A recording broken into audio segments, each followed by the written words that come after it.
With 10 weeks of competition behind us and the break week in between, the final 4 races are now upon us for Season 4 as the season begins to edge closer and closer to its end. Hello everyone and welcome to Neo Racing League Division Alpha. It is round 11 and we are at the Autodromo Internacional de Algarve for the Portuguese Grand Prix this evening. The 2.8 mile circuit contains 15 turns, 6 to the left and 11 to the right. Two DRS zones complete the circuit tonight. The Portuguese Grand Prix has been held on 27 different occasions, but only 2 have been held at this very circuit, which were both in 2020 and 2021.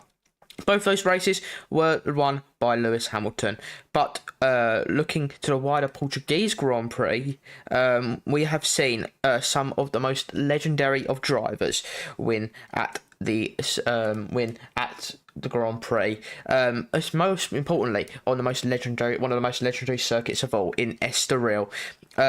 We've seen the likes of Ayrton Senna, Alain Prost, Michael Schumacher, Sterling Moss, and even one Manuel Fangio during a non-Formula 1 Grand Prix race in 1957. In Neo, we have raced here on one previous occasion, as we saw Hasty Manati win that very race, who will add their name to the list tonight. We've got a couple things to go through. So first off, we'll go through last week's results, which we saw Speed Queen take the victory ahead of Gary Gator, with JPS rounding out the podium, head of teammate this guy Neo in 4th, Marchmeister in 5th with Funny Way Band 6th, Rubsicola 7th, Quek Melly 8th, Ali in 9th, and Soda rounding out the top 10, but unfortunately had retired. Another retirement we had was also our championship leader, Shoot Fizzle. That significantly hurt his championship lead. So speaking of championship lead, it has certainly come down for that man. 13 points separate him and Speed Queen, and a further 10 points behind that is Gary Gator, who we'll talk about him and what he's done in a moment. So we've seen Shoot Fizzle leading the way, head of speed queen, Gary Gator in third, Rupsicola fourth, JPS in fifth, Marchmeister sixth, Rakuli in seventh, this guy now in eighth, Hamblup Kelly in ninth. Funny wave band running at top 10. This leads us to the constructors standings, with Aston Martin leading the way on 148 points. Behind them in second is Mercedes on 119, with Sauber in third on 101. Williams followed by Red Bull, Haas, RB, McLaren, Alpine and Ferrari, rounding out our constructors. But with the week break also came some team and driver lineup changes. We see Gary Gator, our third place driver in the championship, decided to move from Sauber to Red Bull, deciding to join Speed Queen in their hunt for the Constructors' Championship and take it away from Hamblup Kelly and Shoot Fizzle, as well as taking away the drivers from Shoot. Throughout the rest, we also see David move to Sauber, Quick Melly move to Williams, Bo move to Ferrari, Jens moved to Alpine, with Will moved to RB. Iron Green Gamer will now move to Haas. Dottlefy in the Sauber, Blex in the McLaren, and then with Marcel and Daniel moving to the reserve seats. So this is our driver lineup. It's pretty much unchanged from Mercedes, with Haas keeping Marchmeister, gaining Green Gamer. Sauber with an all new lineup now from what it started with, and then Aston Martin having the exact same lineup they've had the whole season. Ferrari having a bit of change throughout the season, but have kept Funny Wave Band for the majority, with the now brothers of Ripsicola and Quick Millie in the Williams driver lineup. Vekuli and Will in the RB. Red Bull will have the almighty lineup, an almost unbeatable lineup of that in Speed Queen and Gary, Soda and Blex in the McLaren, and then you've got Yes JC and Jens in the Alpine. I'm your commentator, Jamie Jackson, and tonight I am joined by a man who likes a bit too much of the bubbly and has a picture of himself in his wallet. All we know is he's called apfstig. How you doing, my friend? I told you not to tell anyone about that. Welcome back. Hello. Yes. Welcome back. Yes. Hello. Thank you very much. It's been a week off, isn't it? Nice to be back, and we've got a different streaming arrangement tonight, so we'll see how this goes. I've got a very laggy screen that I'm watching, but we'll see what we get to. I can see the colours of cars. I just can't necessarily see. Oh no, here we go. Timing Tower's coming to focus. It might have been because we'll see what we can work out. It might have been because I was off the screen entirely, so hopefully that might fix it now. Hopefully, but we will see. So we are in Q1 right now. We'll see. We'll get there. This is what I was worried about, but oh well. We see Marcel is currently topping the timesheet with a 16.9 ahead of Ripsicola on a 17.2. 3 tenths, well, nearly just over 2 tenths separating the two drivers. Burwell in P3, Gary in 4th. We've got Hamblup Kelly in 5th. It's quite a mixed grid at this stage, though, isn't it? It is very, at this stage in Q1, yes, you've got times for everyone to get some track knowledge and everything, but it's a very mixed grid to what we would have normally seen probably later on in the session. It is a very mixed grid, and because I've joined halfway through you talking about transfers, I am now seeing the timing tower and seeing, that's a bit mixed up in terms of teams and drivers as well. There's a lot of changes we have seen, but we'll see whether that has any effect in these final 4 races. For the final 4 races, we are at currently Portugal. We'll be at Netherlands for next week. Silverstone will be the penultimate round, and then Baku will round out the season. I need to turn down my audio because it is literally blowing through my ears. So we've got a couple of drivers out on the circuit still. We've got David coming round the first complex. I'm not sure if they are on a lap. No, they have just finished a lap as the Sauber is currently in P7. A 17.4 is set by 4 different drivers at this stage. Hamblup Kelly through to Shoot Fizzle, four drivers all within the space of 400ths. Yeah, it's looking pretty close together, which is going to be quite nice and easy. David there having to fly off the circuit to get out of the way of the Mercedes that's flying through. We're going to assume that was this guy Neo on a lap.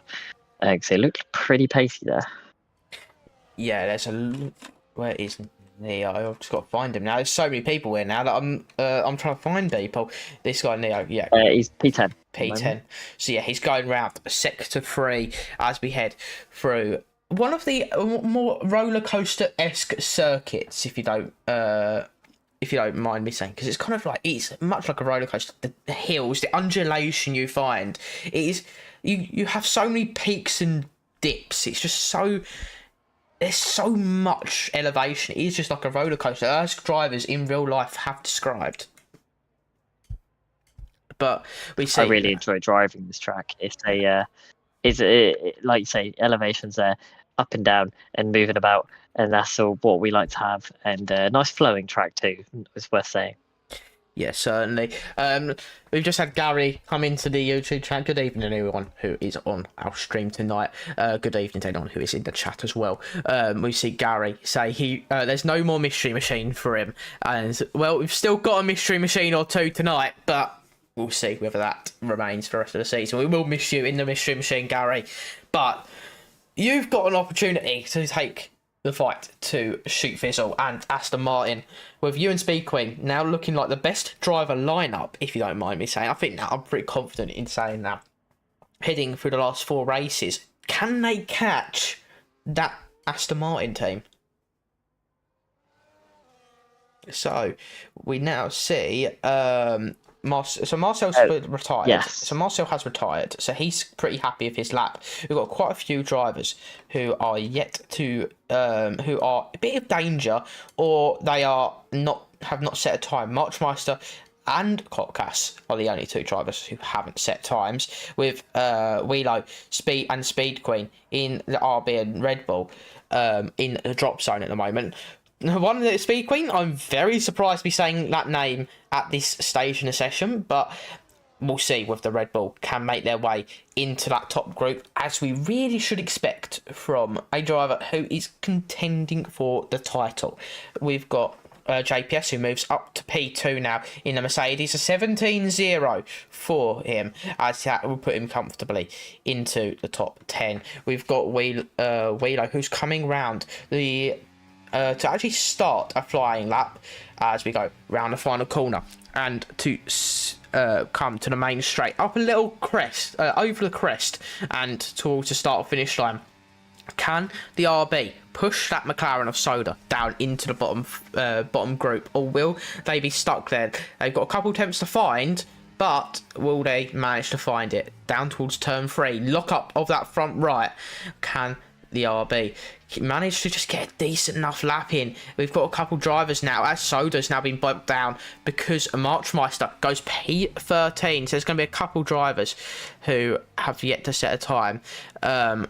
We see a couple drivers who've set their fastest lap on mediums, with Shoot Fizzle and Soda being 2 of them, as the rest, Speed Queen on the intermediates. So it is going to be interesting to see whether those mediums have the difference that they're going to make. Quite surprised to see Shoot Fizzle that far off on the mediums, to be honest, because that's what, half second ish, let's call it. I would expect Shoot Fizzle to be a little bit closer than that big lock up there from the V-carb that we're riding on board with, and that inside front just hitting the edge of grip possibilities there. Coming up around sector 3 now, going to be completely flat out around the last corner, up over a little crest there, keeping it on the curb nicely, helping that rotation through the corner, and foot flat to the floor across the line, and that's going to be a lot of time at all. 18.6, they've got the 10 faster. So yeah, And Speed scene Queen. 6. Okay, not a great improvement there. Unfortunately, that's the RB out the session. Speed Queen goes fastest over 16.9, half a tenth quicker than Marcel. Solar is in trouble though. P14 safe March Master and P15. Can the Sour of Sakura get up into the top 15? No, they can't, and that pushes them out of the session. And I believe that actually sets the Q1 bottom order because Joseph Black or Kotkas has ended up at the bottom end of the table, unable to set better than a 19.5. So that puts Fakuli, who has retired from session with an 18.1, Sakura, Wheelo, and Joseph Black out the session. As we go into Q2, everyone else is safe, but we've got another session to go, an elimination session to go yet before we get our fight for the top 10.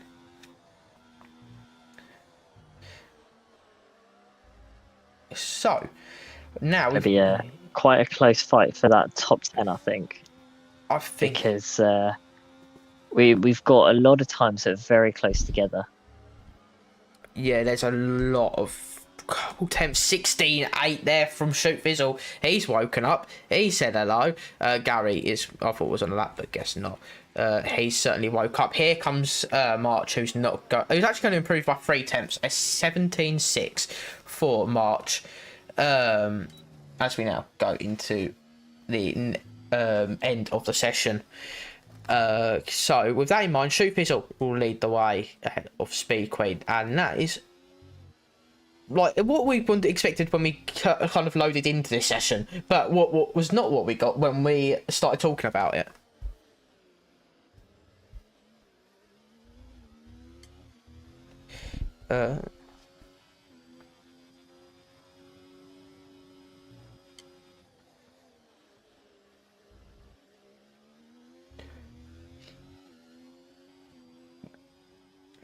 So with that session over with, we've got 4 drivers out the session. We've got ourselves. Let me actually get it all up. We have Joseph Black in 19th, Wheelu in 18th, Sakura in 17th, and Fakuli in 16th place. 4 drivers out, 15 drivers still in the session. We've got another 15 minutes of qualifying to go yet. We'll see whether that makes a difference, and we will head into Q2. Do you is there any surprises there really? I'd say Fakuli is. What about you, Stig? Fakuli. Fakuli is a big surprise there to be out in Q1. We'd have expected him to be in there a lot. We'd have expected him to be probably in Q3, to be honest. Yeah, so it is very, very. It is not what we were expecting for the RB, but they've at least got a chance to make it up in the 33 laps to come later on, but they won't have the time. They have just to sit there. While we've got a little bit of time between everyone setting laps and everything, I'm going to just bring in like because I've been asked and it's so politely asked. I'm going to quickly just bring in Kotkas to say hello and see what he wants to say about his lap. So I'm just going to quickly bring him in. Kotkas? Hello. Yeah, well, you wanted to speak about your lap. What has happened there? Right, look, listen. I've not done Portugal on F124 before, and I feel like being only 9/10 off P18 was a pretty solid lap. Considering my esports setup, my esports ERS map, and my just skill and talent, my £400 setup. £400 setup. Well, unfortunately, money can't buy you speed. But don't I know it? Don't worry, we've got a little bit of time. At least you're right at the back, so if there's any chaos, you can take advantage. At least you can't crash as easily around here like you could at Saudi. Don't do that to me. Yeah, you're right. I should have been in the comms box. I shouldn't have been here, but there we are. It is what it is. I'm gonna now try and just. Yeah, you're really missing out on that. Unfortunately, cancelled league race because unfortunately, a much more superior league has actually said no. Well, to be fair, we've had more turnout for this one than even ticked in for that one, so it's really good. I'm loving it, to be honest. Oh yeah, I've got to get that last guy in, and then we've got a full quali, and a full grid, and that'll be insane. That'll be really, really good. It'll be the first time we've got a full grid. We just got to hope that this guy's internet doesn't mess up. Well, I'll let you get back to sorting that out. You've got a bit of time to sort it out now. You've got a bit more free time in the next half hour, so I'll let you have that, okay? So thank you for coming in quick for your brief moment. And good luck in the race, okay, mate? I'll speak to you shortly. Let me just put you back in the horses, yeah, mate. So with that, brief yet random little interview we decided to do in the middle of the stream via request, just to get us through this little bit of qualifying. We are now got 12 minutes and 15 seconds left in the session. Who can get through to the top 10? Will there be any shocking eliminations at the end of Q2? It is would you say it's quite a difficult track to get quite an easy track to get track extensions and get track limit invalidations on, Stig? It's a very easy track to run wide, but at the same time, you've got a lot of tarmac available to you. As long as you keep it on the black stuff, you're okay. But there are corners such as the one that the Aston Martin Handplap Kelly's just gone around. I think it's about turn 9. That's quite an easy one to run wide on because the apex of the corner is like the crest of the corner at the same time. The track drops away from you very quickly there, so it can be quite easy to run wide and not quite realise where you are on the track. Yeah, it's very, very easy to do that, especially when you with a track that not really many people race around, because it isn't on the F1 calendar, so you don't see it in career mode. You don't often see it raced in league racing anymore, because you don't often get that chance because it's not on the calendar. It's right at the back end. It's right at the end of the circuit selection, so you don't really have a look into it, and everyone forgets it's there, to be honest. So to have it on the calendar, it does breed a new challenge, not just on track limits, but in the circuit in general, because not as many people have practiced it. Yeah, it's one of those tracks that you, like you say, you deliberately have to go and practice, or you deliberately have to add into your career mode. So if people aren't doing that, then yeah, like you say, it tends to get forgotten, I think.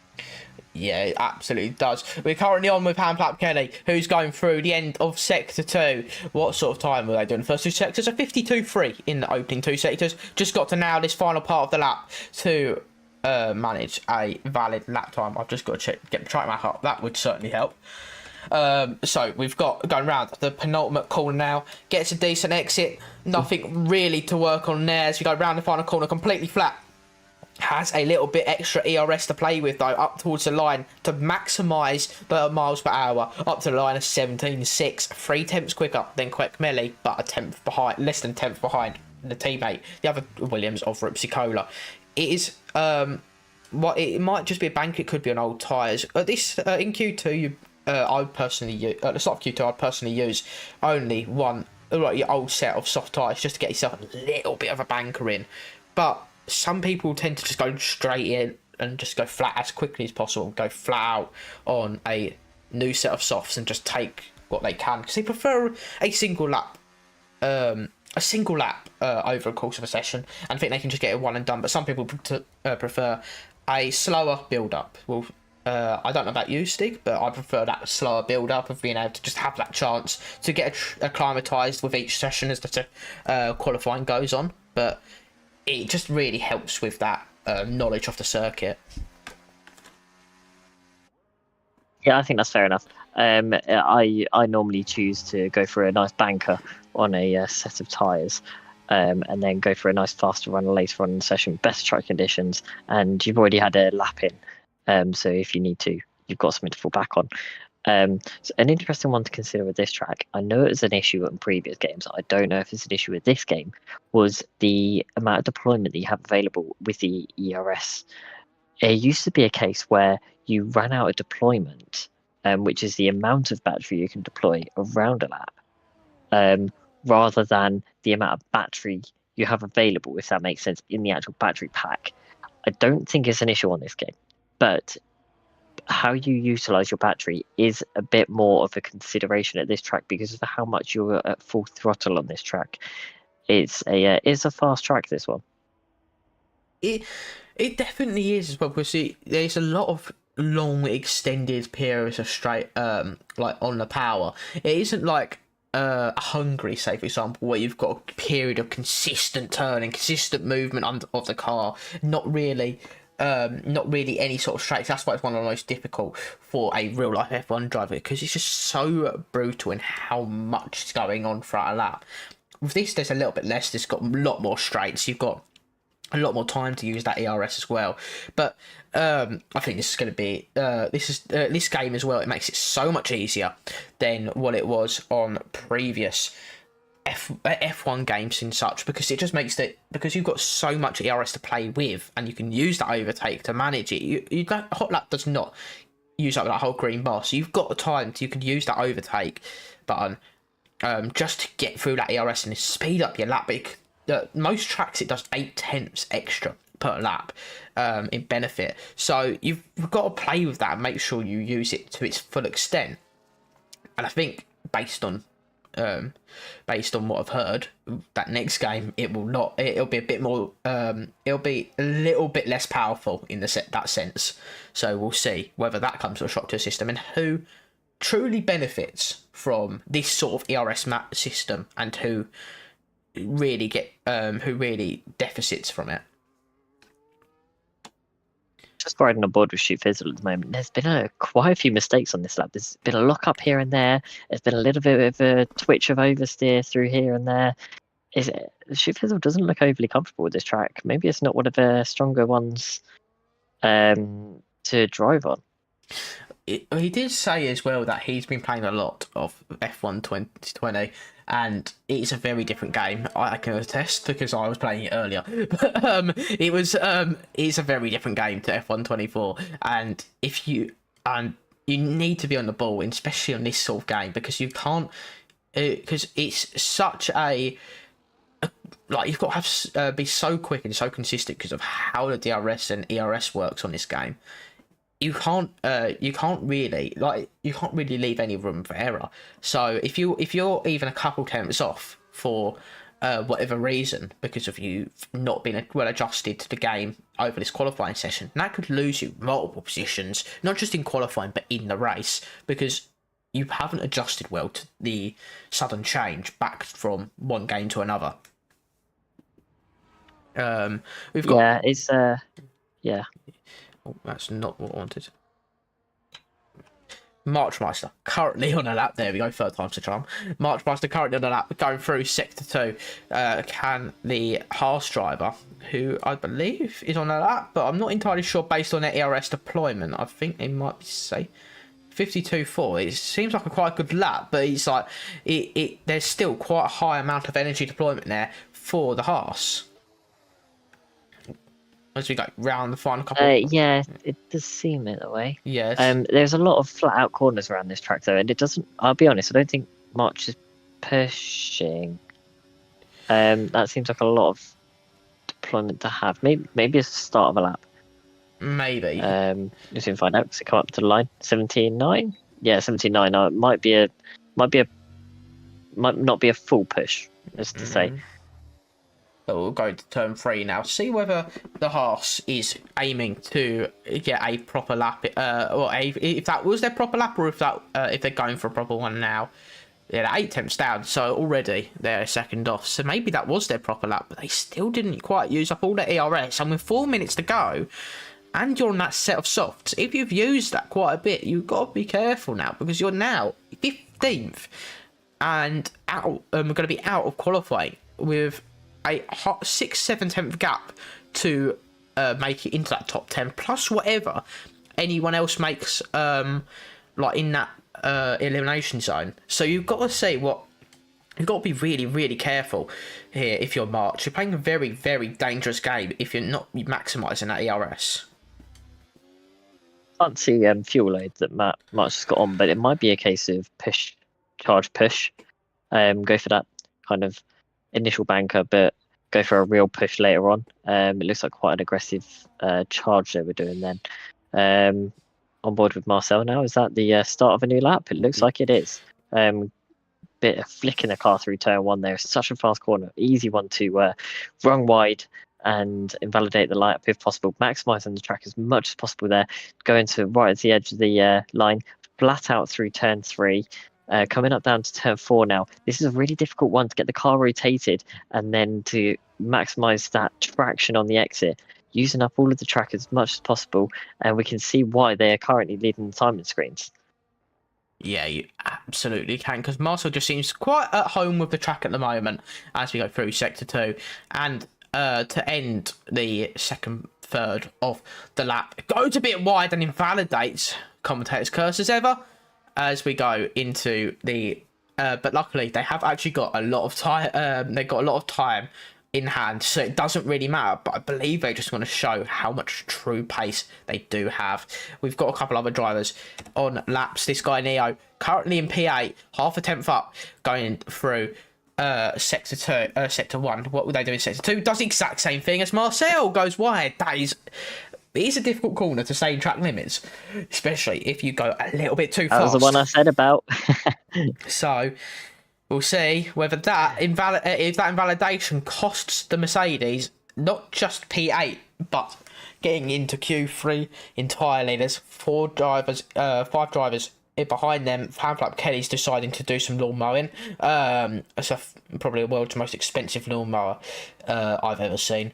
As we now go through they now go through towards Soda instead, because he's currently on a lap. Can the McLaren get himself into the top 10? The sole McLaren left after Cockgas decided to put himself in P19.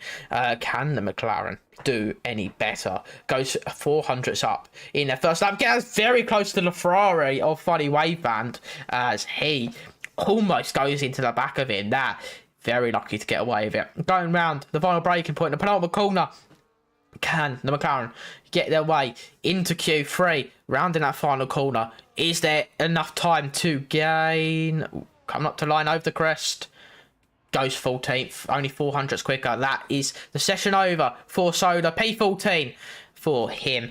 Potentially P15 if March Master can make the improvements necessary. We currently have Quack Melly, who is also in the bottom 5. Currently a 17.3.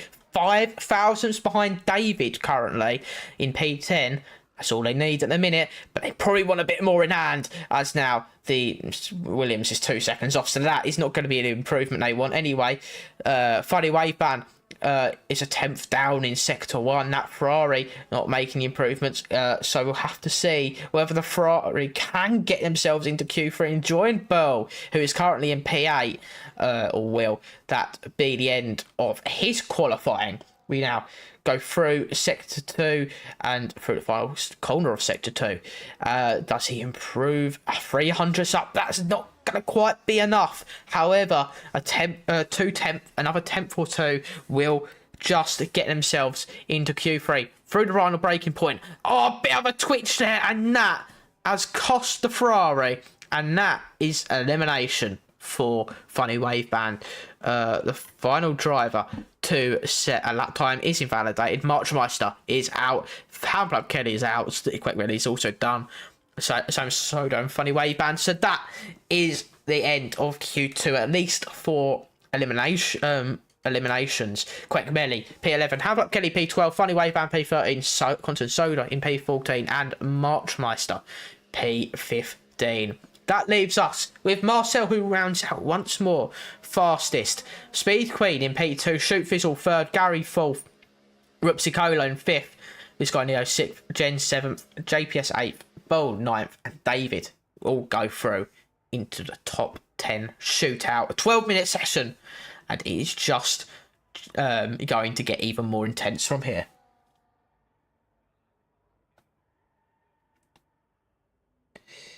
with that in mind, Marcel, very impressive so far, wouldn't you say? I think Marcel's doing a great job. Obviously Marcel used to be in the McLaren, and it did confuse me at the start of the session. But yes, Marcel's doing a great job so far. Really showing strengths at this track. What's their time that they've put in? I can see Speed Queens. I can't see 16 Marcel's. 383. So they've got a 10th over the next car, which is a nice, comfortable margin, to be honest. Not the biggest of margins, but it's over a 10th. So, sorry, under a 10th. But Marcel will probably be quite happy with that, especially with the fact that their later lap that they were putting in was invalidated. So they probably knew how much time that they had to gain in the final sector. Yeah, definitely. But as well, they also, considering I don't know what this Speed Queen also set a lap in that final part of the session, I think they probably did. But that, if even having 2/10 over Shoot Fizzle by the end of that session, really, if you're Marcel, you've got to be happy with that. But at the same time, if you were able to turn up every week, could have you been in this title fight? Maybe. It's certainly the question that could be answered. But Well, Marcel? Yeah, but Marcel hasn't always been here. Marcel's been too inconsistent across the season, unfortunately. Way too inconsistent. There's been races where they've really struggled, and unfortunately that's now what championship is formed. Yeah, so like you say, consistency is key, but I kind of forgot Marcel, how many races Marcel actually had done this season, to be honest. So thank God one of us remembered. It's been a lot. It's been a fairly long season. We've got a couple of races left, but 10 drivers left to race in this session. Only 3 teams with drivers in, with both drivers through. Speed Queen and Gary in the Red Bull, JPS and this guy Neo in Mercedes, Alpine have Jens and Marcel with Williams, Ferrari, and Sauber and Aston Martin having sole drivers left in this session as well. But it does look like it still could be, at least for pole, an almightily close one. One of the closest we'll probably see this season. We've seen Speed Queen and Gary and Shoot go at it all season, with a pole. JPS also been in there. But we now have Marcel, who at least is going, who seems comfortable around here for one lap pace. We'll see how close they can end up. But could see another different pole sitter this season, where really it was quite dominated by Shoot at the start.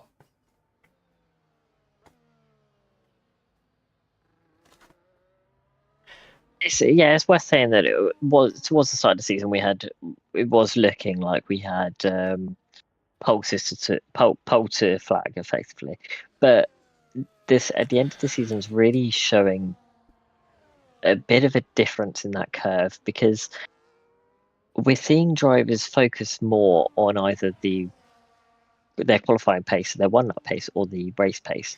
And this is something that we spoke about recently. Was it in Saudi we spoke about this? If it wasn't Saudi, it was the race before.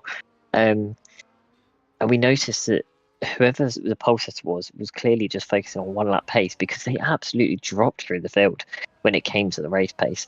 It's so crucial to have a balance. Yeah, it absolutely is. As we see everyone beginning to start their flying laps. I'm quite surprised by Marcel and David starting very close to each other. Maybe the Sauber is specifically starting close to that Alpine, so that they can use that him as like a banker, as a guide, to see where he can improve and just get a bit closer to that pole time. While smart, it could end up in, if say Marcel having any sort of a mistake, could very much end up in some form of collision. We see Marcel going through sector 2 now, going down the hill, through the left-hander, back up the hill and through the right. It's a very difficult corner to get right as well, because you've got to be careful in the brakes, because you're turning in while braking. Not ideal for any sort of cars as we go through the final part of the lap now, into the final braking side, round the hairpin, which will be around the final corner. We've just seen March leave, so I'll just keep an eye on what's going to happen here. We've got around the final corner and up to the line. 1 minute 16.4 for the Alpine, 17.1 for David, 16.4 as well for Shoot Fizzle, 16.7 for Neo. We see everyone coming across the line. Ripsy Coda 16.9. Burl coming up to the line. What do they do? A 17.4, and then we've got, I believe, Gary Gator round the final corner. The former Mystery Machine driver, and always the Mystery Machine driver in our hearts, up to the line, a 16.7 himself. And then his teammate of Speed Queen's currently on an out lap, and then JPS is on in an invalidated lap. So that is very crucial. Meanwhile, Jens crosses the line at 16.9. That is the first runs for them, mate. JPS invalidating, crucial at this stage to be invalidating still. And we're just going to see Speed Queen come up to the line and start their flying lap. Stig, do you want to take over this one? Hold on. Yeah, sure. A fast corner through turn 1. Again, completely flat through turn 2. Turn 3 now. Not really using as much of the track as what I thought Speed Queen would, but using all of it around turn 4. It turns out I had the corner numbers completely wrong earlier. Right. Okay. We're inviting someone to the game now. Marchmeister. Here we go. There you go. Sorry, I had to go back through. Flat through the left-hander there. Flat through the right-hander, very easy to run wide, but then a very sharp, short braking zone for the right-hander there. Completely flat through the left-hander here. I can't remember which corner number we're at. Very difficult braking zone now because it's just a bit uphill. Again, then got to get the car turned in and not run too wide on the exit. This is a really painful corner. This like third to last corner here because you've got to wait for the car to come round. Or a little bit of a snatch of a lock up there around the second to last corner. Wait for the car to turn, get on the power because you don't want too much understeer, and then absolutely flat round to the down to the finish line, and that's going to be Speed Queen in P5. That's a 16.7. That's quite far off. It's about a 16.8. Yes, Speed Queen. 3 tenths, well, nearly 4 tenths off, give or take the thousandths. Very, very close. Very far off in terms of that distance, but very close from Shoot Fizzle to Marcel. So whether that Alpine can keep hold of that advantage over Shoot Fizzle, we'll see. But over time, we've seen as well, Shoot Fizzle has managed to keep.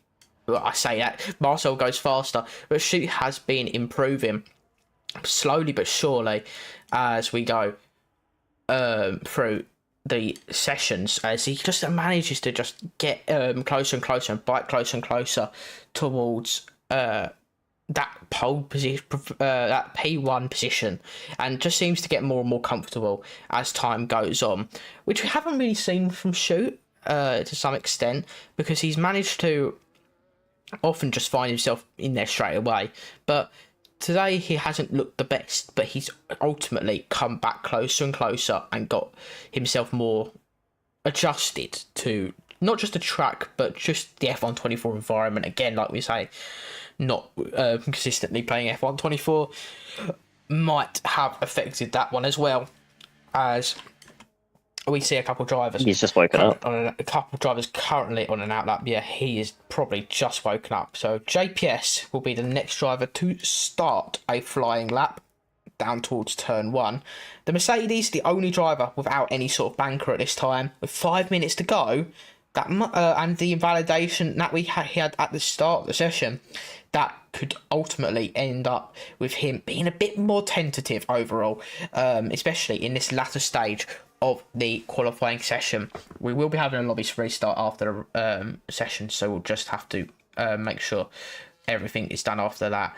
We see the Mercedes going through sector 2 now. Can JPS find his way up towards the front, or will he be found down in the middle as we go through turn 8 and then exiting down towards turn 9, down through what would be called Craig Jones corner, and now through turn 10 and 11.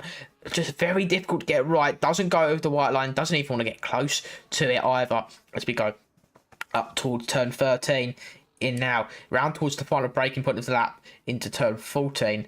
Can the Mercedes just nail it just about right, keeps it nice under traction, keeps nice under power round the final corner, where does the Mercedes put themselves, and they decide not to put themselves anywhere. They're quite happy, at least just having a decent lap up until that point, coming to the pits and get a new set of tyres with 3 minutes and 45 seconds to go. Rubsicola currently on an invalidated lap, so we won't go to him. We'll go to this guy Neo in the first, who's going through turn 1, 2 and turn 3. Can the Mercedes, who currently is the fastest of the two and looks quite promising, can they find their way into a top end spot by the end of the session, or will Speed Queen of Ripscola and JPS manage to overcome that the deficits they have right now? I think we'll definitely see a Mercedes in the top 5. At least one of them. Well, at the moment we have at least one Mercedes in that top 5. With that, this guy Neo having just gone for a double out lap at this stage. Well, it looks fit as we got the final parts of Q3 left to go. Can the Mercedes get themselves further up the field, or at least withhold their position around this final corner? They will go to start their proper flying lap, their final one of the session, but they've got to be careful here because everyone is filing out that pit lane, and it's very difficult with how high speed turn 1 is to get out the way. So we've got to be careful as the Mercedes comes down the straight towards turn 1, sees their teammate and the Red Bull get firmly out the way as we go through turn 2 and 3 of Lagos, because we go into braces zone, the slowest part of the first sector. Now up the hill over the crest into turn 4, very difficult to get right on traction as well. The car just not quite stable, goes into turn 5, the 10th and a bit down in the first sector, maybe not quite confident going into that first triple right hander. But from here on out, maybe you've just saved the tyres to try and get a better end to the lap. We now go down towards turn 9, flat through here in any Formula 1 car from the last 20 or so years, particularly with these high downforce modern F1 cars. We go through sector 3 now, and can the Mercedes do anything to improve into turn 13 and now 14? The final braking zone gets on that grass, cutting to the inside so much, trying to minimise the distance having to travel. The grass is quite dry here, so it could so it doesn't provide less minimal traction, but comes up to the line and decides to pit, and that is this guy Neo down at P5. Might very well catch fire, but this guy Neo comes home with P5 at the moment. We've got Marcel currently invalidated, our pole sitter, who is now going to start their own flying lap. Can Gary, who is currently on the lap, do anything about them? We've got everyone else who's starting flying laps, so Gary will be the next to come across the line as the Red Bull goes 3 tenths quicker. It puts themselves right in the mix of things as we go into sector 3, fastest sector 2 to boot as well. Can the Red Bull go through the final corner? And on debut for Red Bull, not for the season, but for Red Bull, can he get provisional pole or pole in its entirety? He goes up to the line, see that red light flashing for the amount of ERS left, a tenth faster, loses 2 tenths in that final sector, and that is only P4 for Gary with a 16.6 behind Shoot Fizzle, Rupsi Cola and Marcel. We've got Shoot Fizzle up to the line, goes even, doesn't go quicker, a tenth down, lanes in P3. Marcel's time looking good, but we see JPS up towards the line. Can the Mercedes get a time on the ball finally? Goes P8, 17.0. Not what you want to be seeing if you're at Mercedes, as we have Speed Queen coming up towards the final corner. Can the Red Bull, as Marcel goes quickest, 16.2. I don't think he's on the lap, but 16.2, 16.4 for Speed Queen. That will put them into P2, and that is actually the session done. Marcel, right at the end, goes even quicker. Didn't need to, but did. 16.2 Alpine on pole position ahead of Speed Queen. Rupsicola in P3 ahead of Shoot Fizzle. Those three from P2 to P3 covered by less than 700ths of a second. And then we've got Gary in P5, this guy Neo P6, Beryl P7, Jens in P8, JPS in P9, and David rounding out our top 10. But Marcel, that lap before was enough. It was enough, and that's a great lap there from Marcel. Really good effort in there. Another good effort from Rupsicola to split the two main championship protagonists there. That's not going to be what Gary Gator and Shoot Fizzle are going to want to see, but it is going to be what Speed Queen wants to see. And we will pass our sincere apologies from the commentary team to the Mercedes team because neither of them are in the top 5. Yeah, so that is absolutely crucial for not just for Mercedes, but in general for their race to come. They got 33 laps. It's not the most easy of tracks to overtake either. So even though it is a more permanent circuit, it is not the easiest. But that Shoot Fizzle P4. Quarter of a second off of pole is not really, even though that's fine margins, a driver who has got pole so consistently is quite surprisingly fairly far off, relatively far off in terms of qualifying pace. You did see this in Austria, I think, from Shoot Fizzle.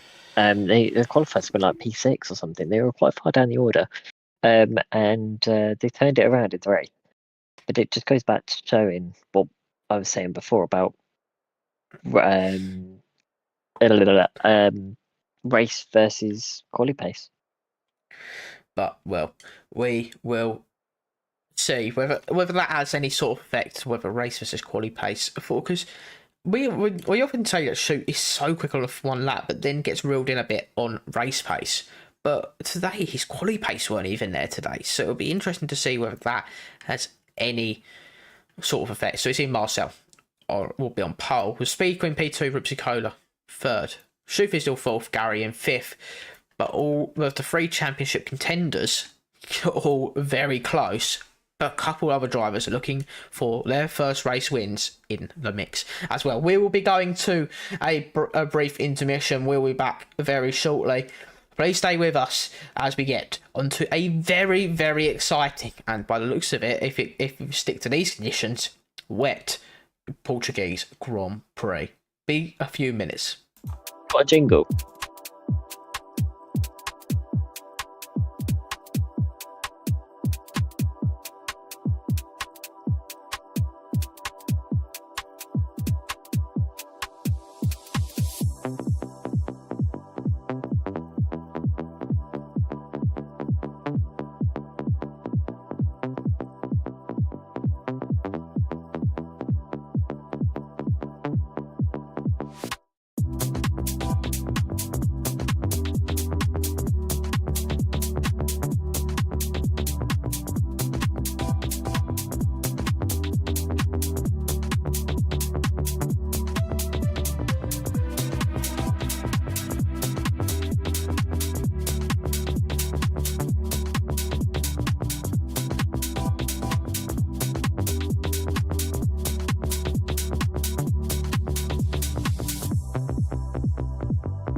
They're going.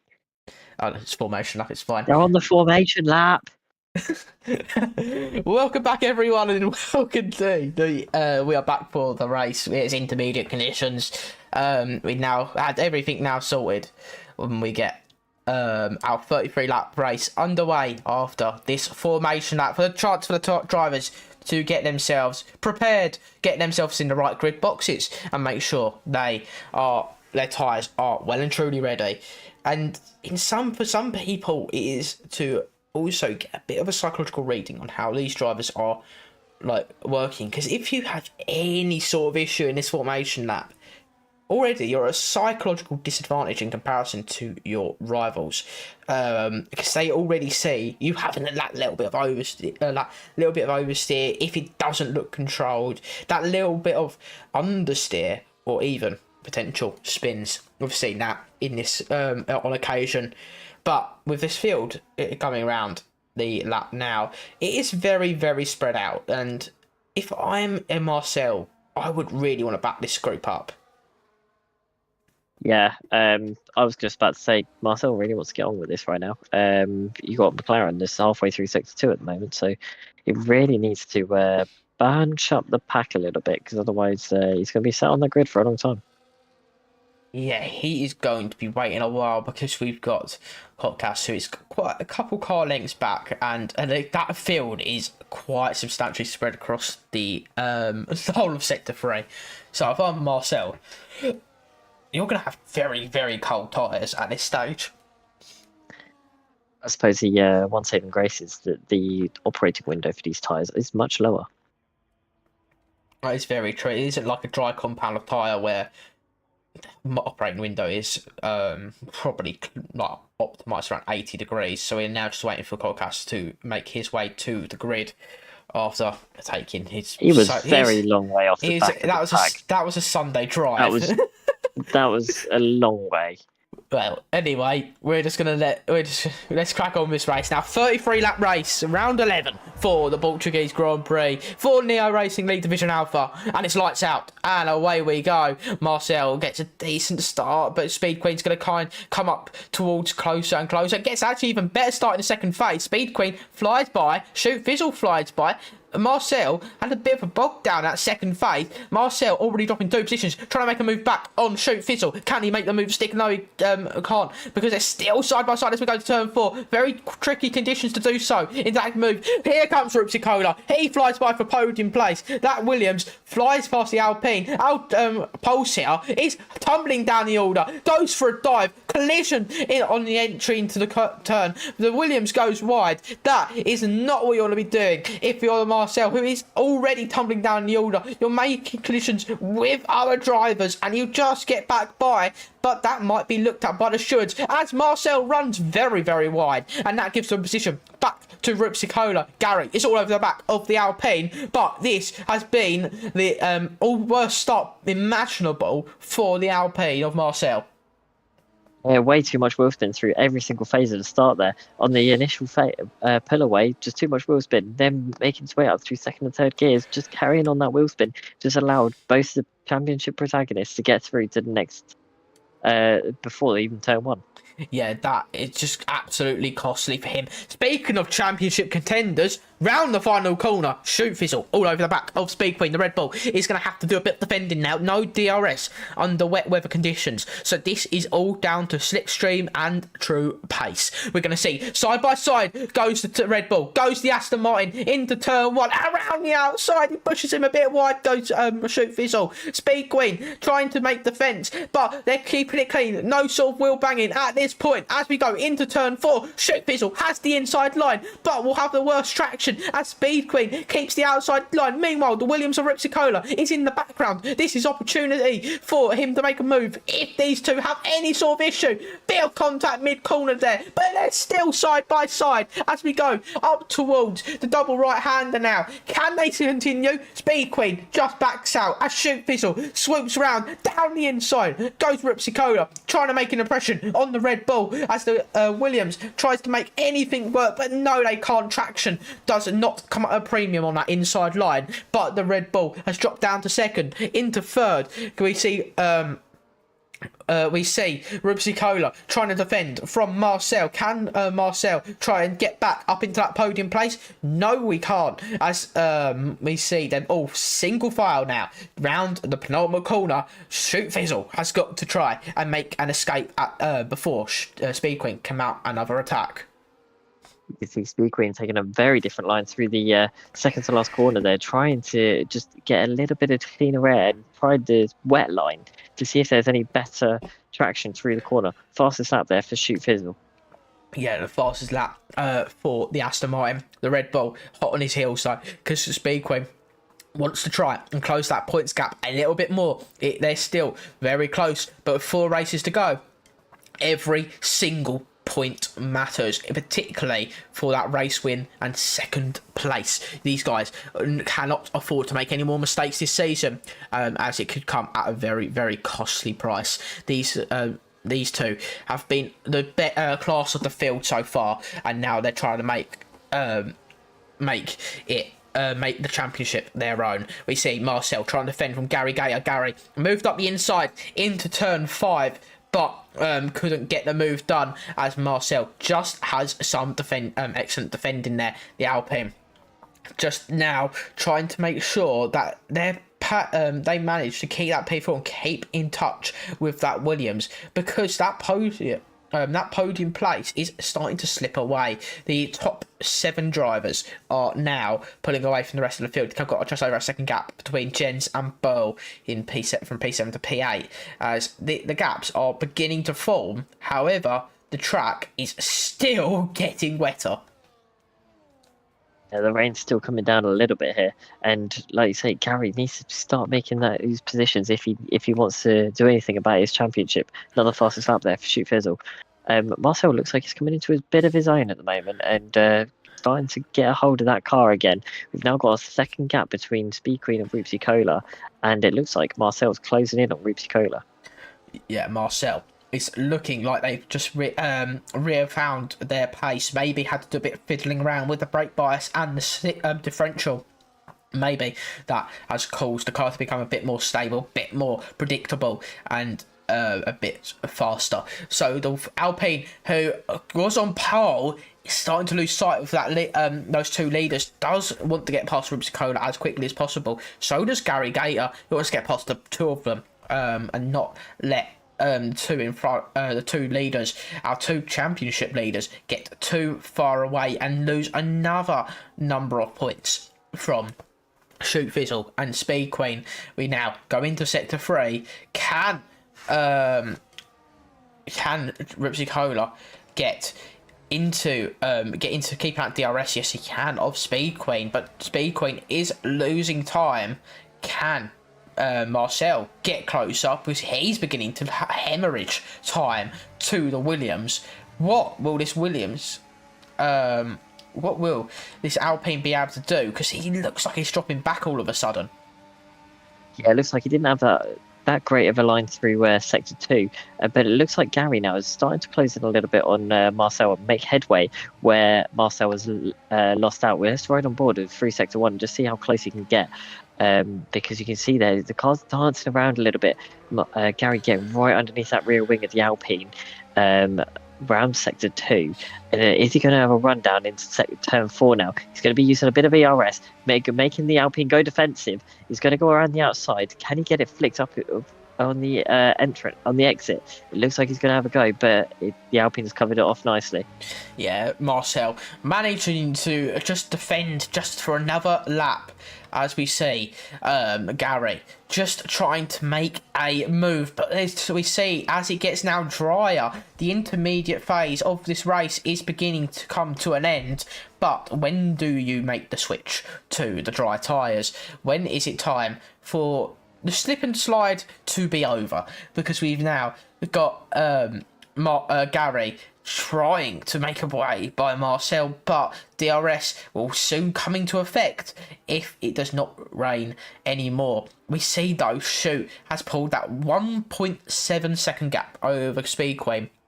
And that is very, very crucial. We see Speed Queen side, they're coming to the pits. So does Marcel. We'll see what tyres that Red Bull and that Alpine decide to go on.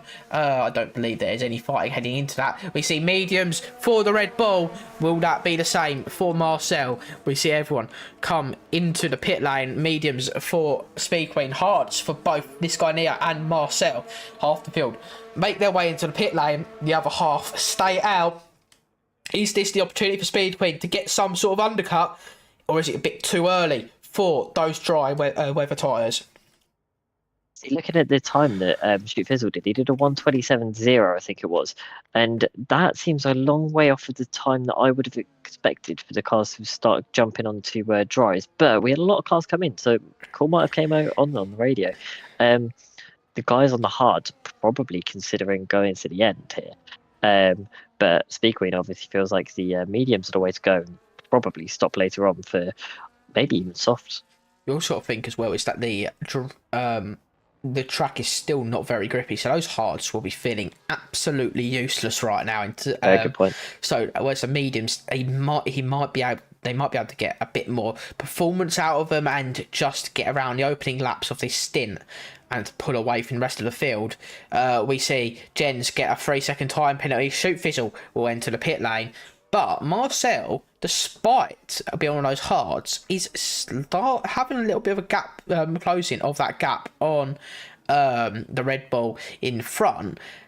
Marcel looks to be much quicker in the dry phases compared to the inters, maybe sticking more to a dry setup, knowing that the rain would stop eventually.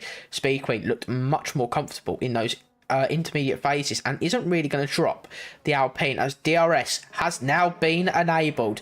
We see Soda, unfortunately, though, for him, has spun round.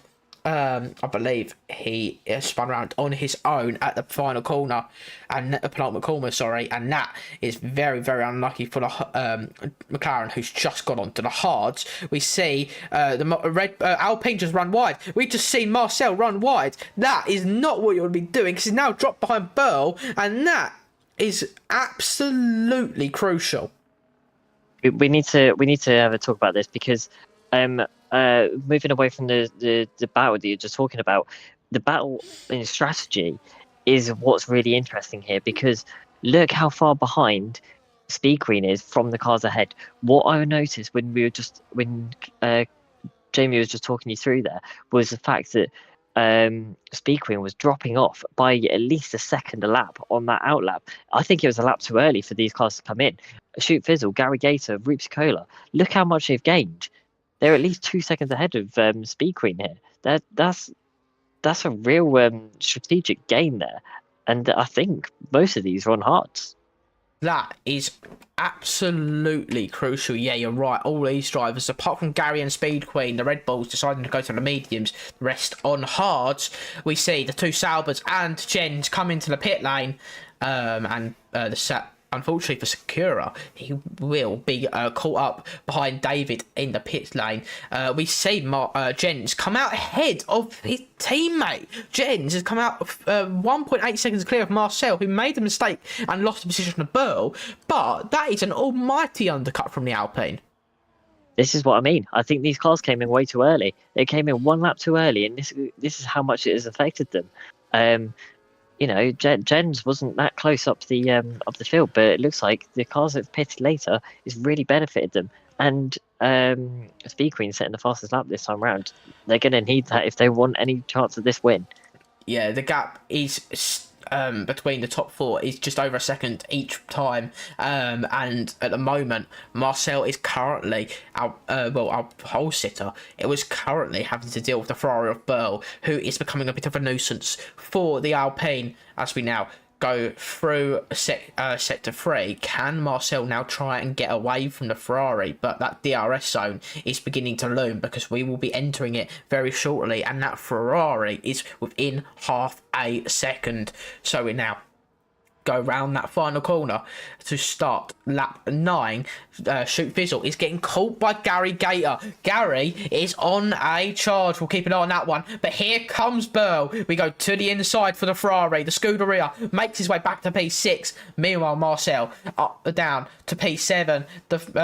But that is very crucial because this is now costing the Alpine significant time as he dives up the inside into turn 3. That pulls the Ferrari a little bit wide, stays on track. Both of them make no contact and up towards turn 5. Can the Ferrari go for another move to the outside? Goes to Scuderia. The Alpine tries to defend. Cut back there for the Ferrari trying to be attempted, but he cannot make it stick. We now go down through sector 2, and and Marcel may have just made the move to stick it on there.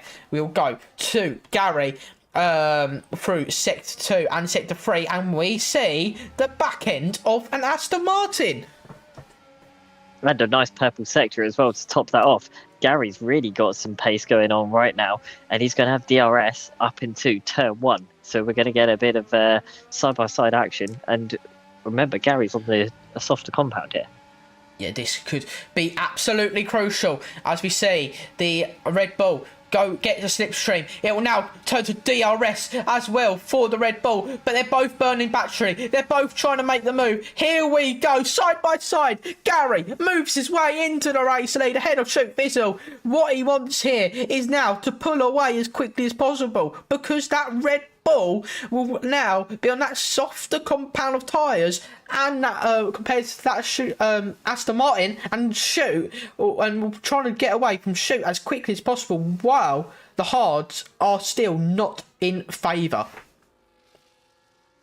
Yeah, really need to make use of that tyre compound while he can, while he's got the pace, absolutely push, but not use up too much of the battery. One thing that we did notice when Gary was attacking was how crucial slipstream is here, because as soon as you pull out of that slipstream here, you are straight into a headwind and you lose out on so much, you have so much drag. That is crucial. And another thing that's crucial, not just for the this race at the front, but the constructors standings. Handplap Kelly in the Aston Martin, teammate down to P2. He is out the race. He's decided to retire in the pit lane, and that is the Aston Martin's day is done.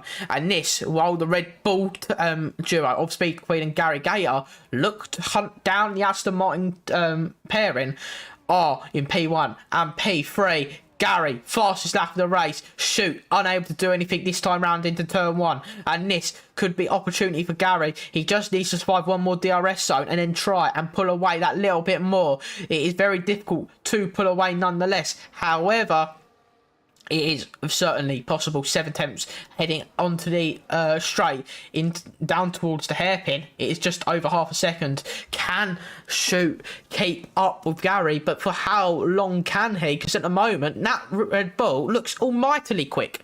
As we now go towards the battle for P7, we see Marcel in P6, sorry, ahead of Burl in P7, this guy Neo in P8. We see these three continuing to fight. Marcel unable to pull away from the Ferrari, while the Mercedes has been catching both.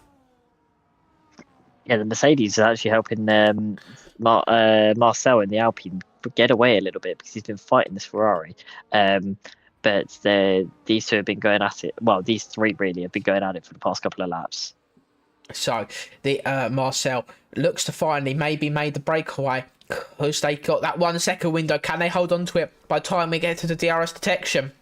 It is very touch and go at the moment. However, the Ferrari might have just lost DRS and in turn might just be about to become the victim of a DRS overtake, because here comes Neo down towards turn 1. Can the Mercedes find a way, but just not close enough to Ferrari? Maybe using a bit of that toe from Marcel that he will still get after that 1 second, but is able to keep ahead, and actually he's got himself back in DRS, which is crucial. We now see the Mercedes trying to make an attack, but cannot do much at this point. Meanwhile, we actually have a battle between well, for P11, 12, 13 and 14, Quick Melly tried to make a move and made a move on Funny Wayban. Looks to try and make a move once more on the inside of Sakura. Up the inside goes the Williams. I believe might have damage as well. Sauber goes wide, and Ferrari has got through as well. Quick Melly is up to P11. Funny Wayban up to P12. Sakura down to P13.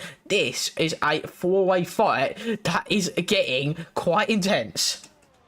Yeah, you're right. There's damage on Quick Melly's Williams there, which is not going to be helpful around the last sector, because that side of the front wing is going to be so crucial for that downforce. Yeah, absolutely. As we now go through the sector 3, can the Mercedes make their way by? Yes, they do. JPS makes his way by down in P13, got damage as well. Sakura in P14. This guy Neo though is trying to make a move and does make a move on Burl out of nowhere. That Mercedes comes flying by, and this is opportunity for the Mercedes to go after Marcel. Burl down to P8, and the Mercedes of Neo up to P7. So we've now got, well, lap 13 of 33. The battles are certainly forming between the top two. They're still very, very close. Speed Queen and Rootsy Cola still around the same region that they have been for the last number of laps. However, it is slightly extended over previous laps. We'll see whether that makes any sort, whether Rootsy Cola can close back in, or if it's too little, too late. And we see this battle for P6 between Marcel, Neo and Burl continue to crack on. So the yellow flag in sector 1 for the McLaren of Constant Soda. I believe that's going to be a case of catching too much curb and spinning off into the barriers. So there might be a little bit of damage on that car, maybe coming into the pits.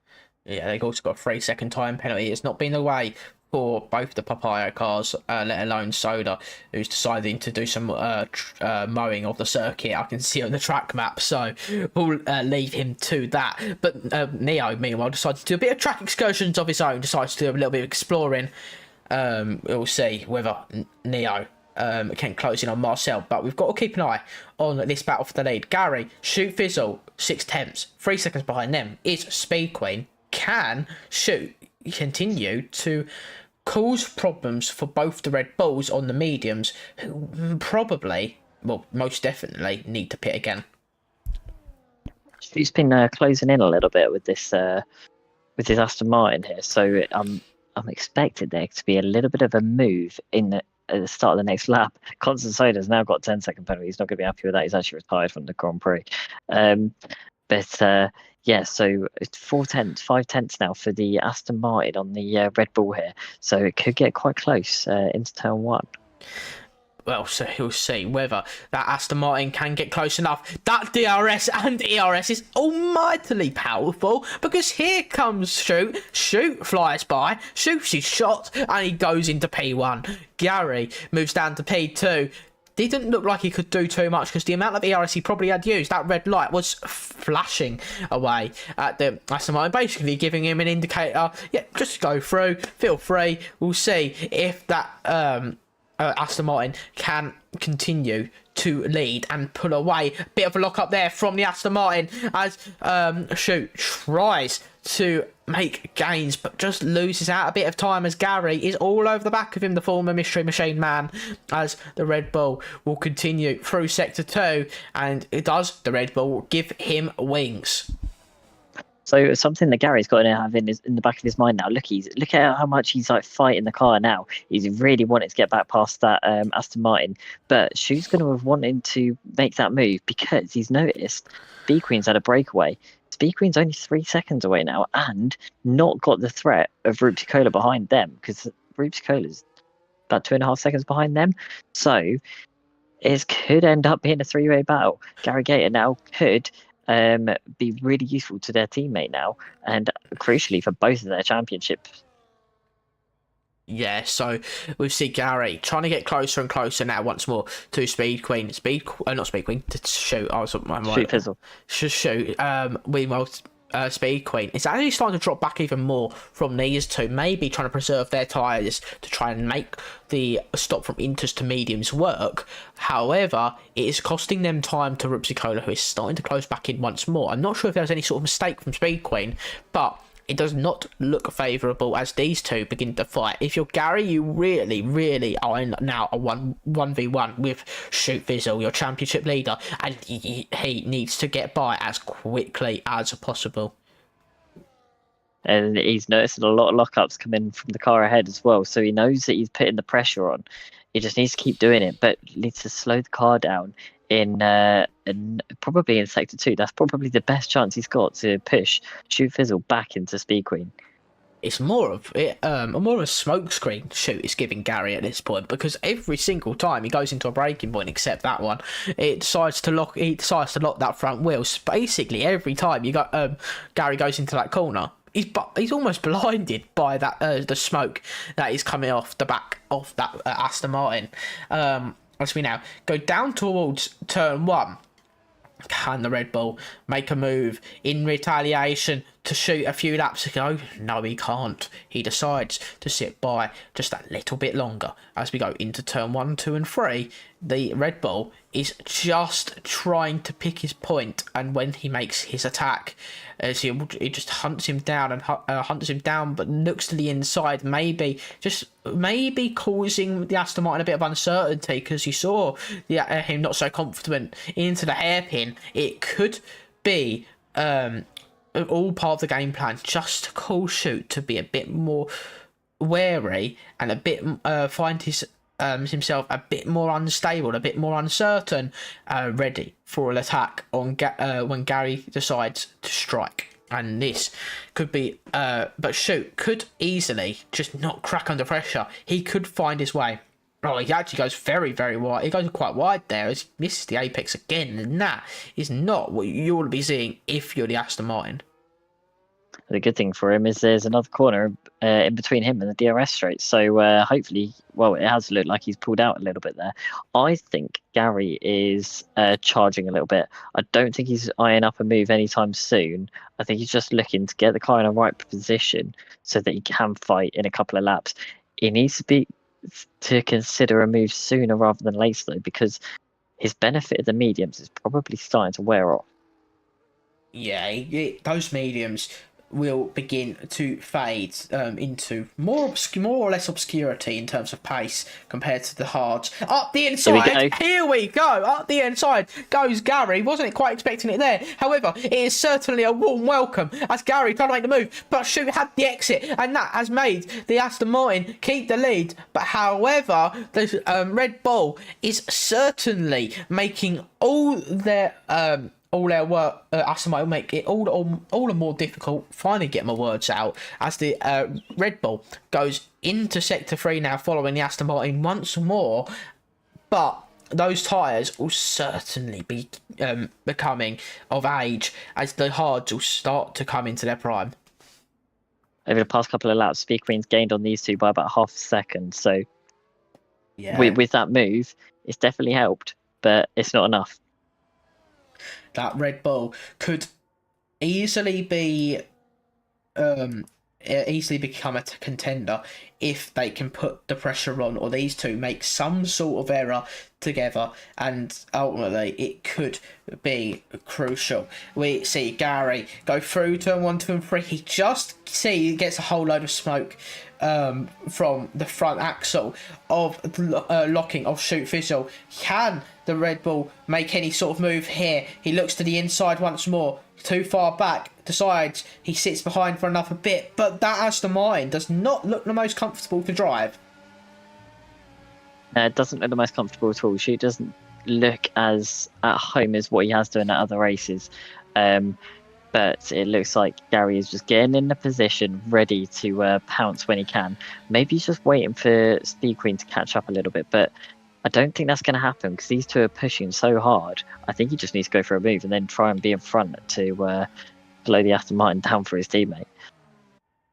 Yeah, we saw back in, however, it's a bit more of a difficult track as well to try and slow down someone. Quite like Shoot as well, because these two are very, very close on pace as it is. And it is very difficult to slow down around a circuit where the DRS is so long, and a game like this as well, where it is so difficult to keep someone behind or pull away from someone at the very least as it is. So Gary is just sitting in that DRS right now, just trying to work out where will be the most optimal place to make a move. Can the Red Bull do it this time round into the hairpin? Closer. Yeah, he's very much closer. He looks to the inside, decides that is not to be the move, as he decides to just sit behind the Aston Martin, cause a little bit more pressure, cause the Aston Martin to crack, make his life a little bit easier as we go through sector 2. The Aston Martin, though, does look like he at least has it for the most part under control, bar a few mistakes. Come on, Gary, give us a move. Give us a little bit of excitement. We as much the former Mystery Machine Man is just what we wish we could wish we were still in the Mystery Machine. However, we understand your reasons for going to the Red Bull to stop Aston Martin from getting at constructors, and now he wants to try and bring that Red Bull to the top step on his own terms. We go down towards turn 1 for the 21st time. We see the Red Bull find his way by Shoot Fizzle. No, he just continues. It's always that gap. Shoot just has enough in hand, at least into turn 1, to not make anything certain for Gary to try and get by. It looks like Gary's quite comfortable. Let's say that. Looking again, trying to put Shoot Fizzle offline, but doesn't look like anything's coming yet. So it might be. I suppose the alternative is that Gary's just waiting for the strategic gain. Speed Queen has now dropped off a little bit. It dropped off by about a second from these guys. So it just shows how much these two are pushing,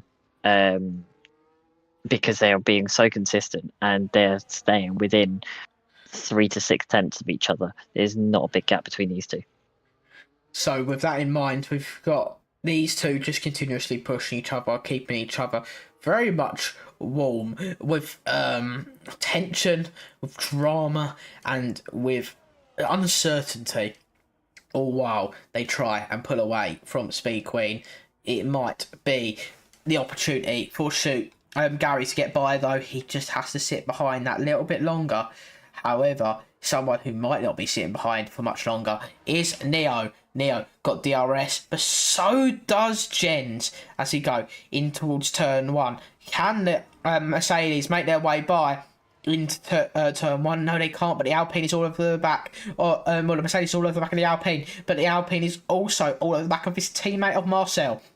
As we now go into turn 4 and turn 5, these guys are still very, very close. However, it is nothing that can be done at this point. We'll go quickly back to the race lead because those guys looked very close on terms, and these guys continue to squabble as we go through sector 3. We've got two very close battles right now. Not much is happening in the battle of the lead, but they will want to. There will be something we got to keep an eye on, because these two have been within a second of each other for the last 15 laps or so. About that. Yeah, we've got about 3 battles on track at the moment. We've got Funny Wave Band for Cooley down battling for the last point. We've got the 2 Alpines and the Mercedes battling for about P6 at the moment, and we've also got this lead battle. It looks like Shoot is just pulling out a little bit this time on Gary. Maybe those mediums are starting to drop off a little bit, because they have been going for quite a while. And here we go, we've got the Mercedes up the inside of the Alpine here. Are they going to be able to make this stick? It looks like the Alpine's going to go off track a little bit here to keep that position, and might get looked at a bit later on, but it looks like he's held the position for now. And has Marcel got DRS? I don't think he does. Oh, he does have DRS, but can the Mercedes do anything about it into the sharp corner of turn 6? Doesn't look like they can. But This guy Neo is absolutely on the back of these two. The Alpines look to be trying to work together a little bit to try and keep Neo behind, but for how much longer can Jens and Marcel managed to do so? Neo looking on top of his game today, and especially when Mercedes needed it, because JPS, the driver, it has been doing very well this season. He's struggling quite significantly, so Neo certainly picking up very some decent points for his team, and rightful in the right week to do it as well.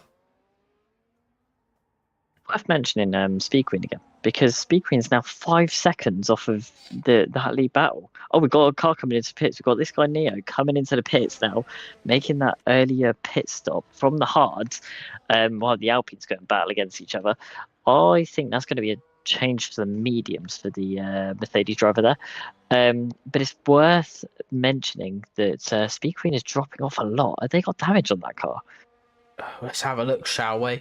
No, it just seems like the Red Bull cannot get used to those mediums, and seems like those tight. Yeah, you see how unstable that car looked. Oversteer, understeer, and a lockup all in one. That Red Bull did not get that floor damage. Potentially, but could have been riding those curbs too much. Could be, but we'll have to see whether Speed Queen maybe comes back a bit later on. Has got a 5-second gap over Ripsikoda, who does have a penalty, so he's quite comfortably on the podium at this stage. However, that Red Bull does not look the most comfortable to drive. We'll go back to the battle for the race lead. Can Gary do anything? He's still only half a second Come on, back. Gary, make some sort of move, please. Do it. Do it. Oh. Dive bomb turn 3. Unfortunately not.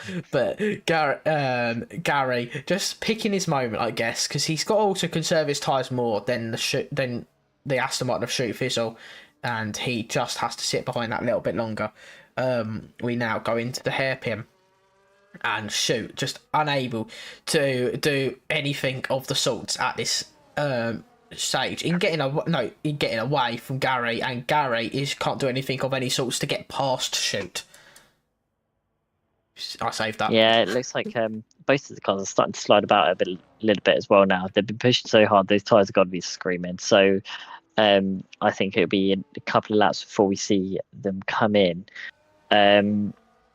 Maybe, I suppose they might be going for the end, but I can't imagine they are realistically. Well, we'll see whether they can do that. We've seen these guys having a little battle down the main straight. It looked all very close. David moving up the P10 ahead of Akuli, and funny wave band, the Sauber, who we usually see Gary in.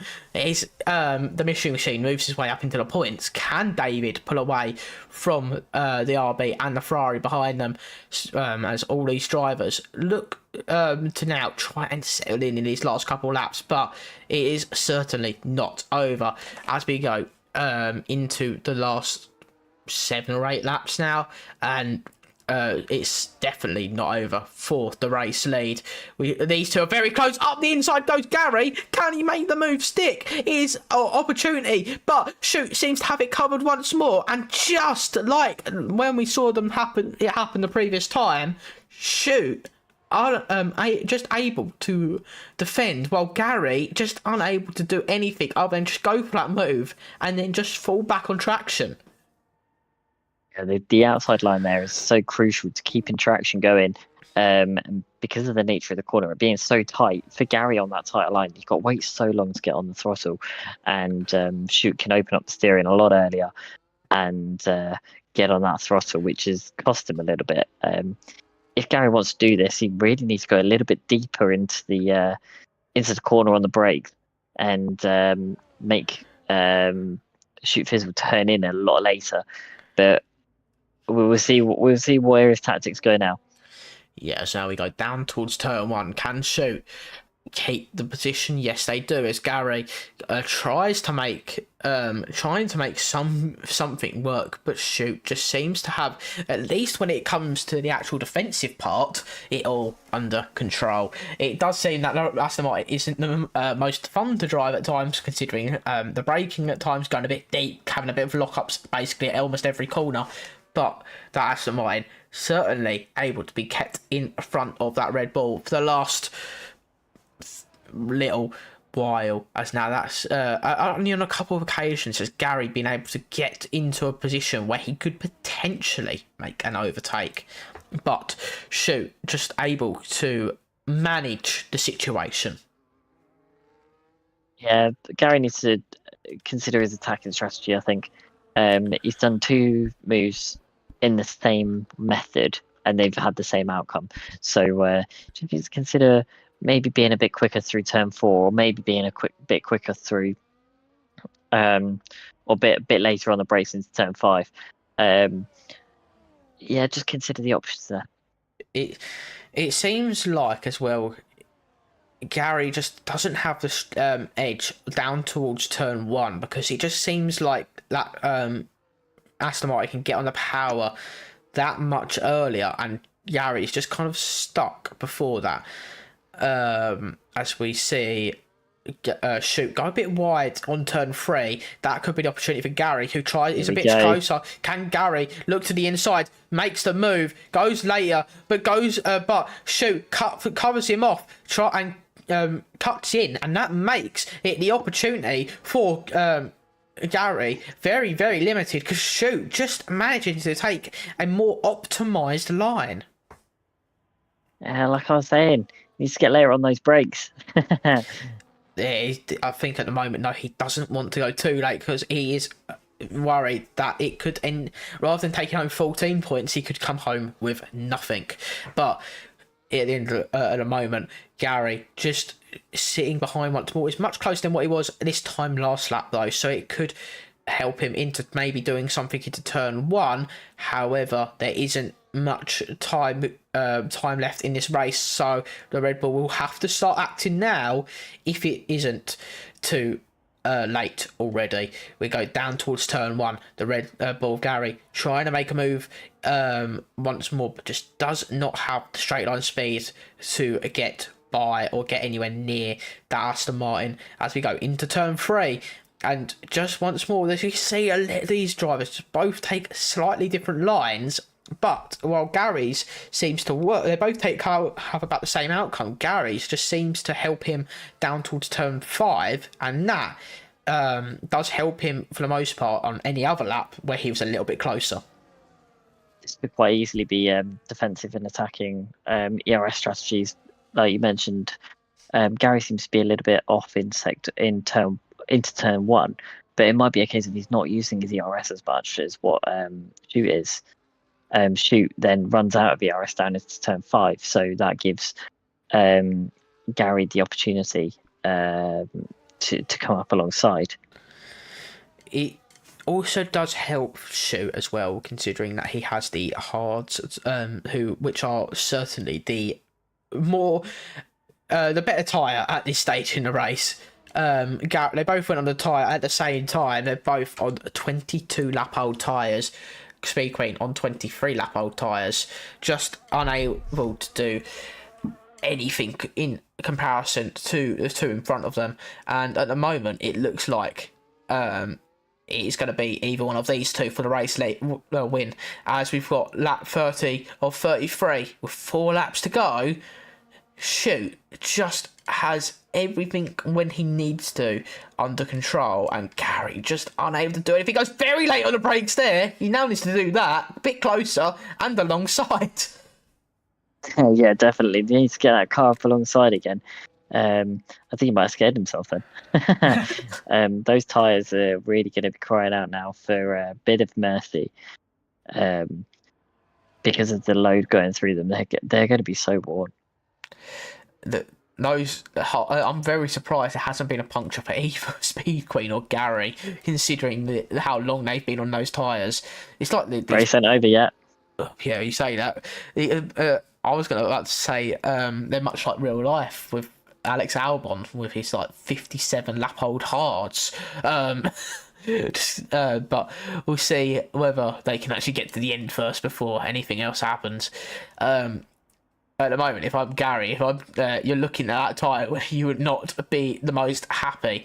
We go down towards turn 1, And again, he's just dropping a little bit further back than what he was even before. And that's probably the biggest gap we've seen going into turn 1. Not so much into turn 3, because that is a lot later on the brakes. But into turn 1, at least, it was a little bit more of a gap. Are we going to see anything this time? No, he's not close enough.